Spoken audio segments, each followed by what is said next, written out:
बिस्मिल्लाहिर्रहमानिर्रहीम। अस्सलाम वालेकुम। आप सबके इल्म में है कि नया बजट आने वाला है और नए बजट में इस बात का अंदेशा मौजूद है कि प्रॉपर्टी ट्रांसफ़र पे जो टैक्सेस हैं उनको बढ़ाया जा सकता है। आईएमएफ का प्रेशर भी है और ख़ुद भी गवर्नमेंट रेवेन्यू जनरेशन के लिए टैक्सेस लगाना चाहती है या बढ़ाना चाहती है। इसलिए वो तमाम लोग जो प्रॉपर्टी ख़रीदना चाह रहे हैं इन दिनों में, या प्रॉपर्टी ट्रांसफ़र करना चाह रहे हैं, या उनका पेंडिंग है, उन्होंने प्रॉपर्टी ऑलरेडी ख़रीद रखी है लेकिन वो वेट कर रहे हैं कि हम फिर कभी उसको ट्रांसफ़र कर लेंगे, तो उन्हें चाहिए कि वो आज कल में ट्रांसफ़र करवा लें। क्योंकि ये आगे ईद भी आने वाली है, ईद की छुट्टियाँ आ जाएँगी और ईद के बाद आप समझ लें कि काम तकरीबन रुका हुआ ही होता है, क्योंकि नया बजट बिल्कुल साथ ही आ जाएगा जिसका इत्तलाक हो जाएगा यकम जुलाई से।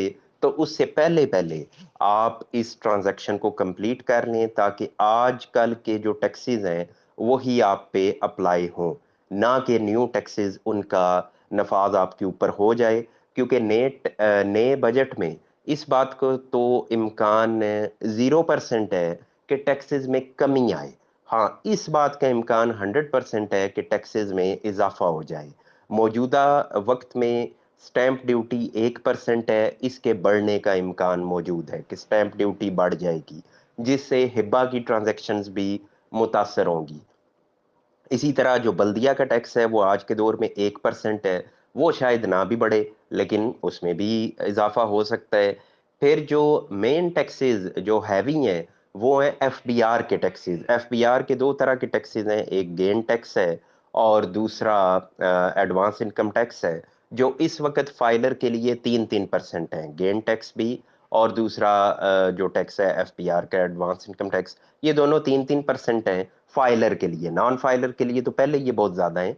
उस इन दोनों टैक्सेस में भी इज़ाफ़े की बात हो रही है, तो हो सकता है ये भी बढ़ जाएँ। बल्कि इसमें तो ये ज़्यादातर कहा जाता है कि जो नॉन फाइलर है, जिसका टैक्स पहले ही 10.5% है, यानी 3 की बजाय 10.5 है, उस पे मेन बात हो रही है कि वो और बढ़ा दिया जाए।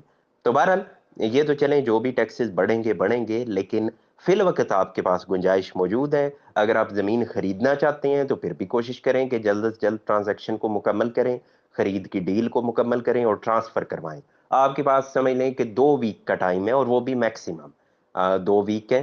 ज़्यादा से ज़्यादा आप समझ लें कि 10 दिन है आपके पास। क्योंकि जब ईद आ जानी है, ईद के बाद ही फ़ौरी तौर पे नए बजट का इत्तलाक होना है, तो इसलिए उस दौरान में आप समझ लें कि ट्रांज़ैक्शन नहीं होनी है।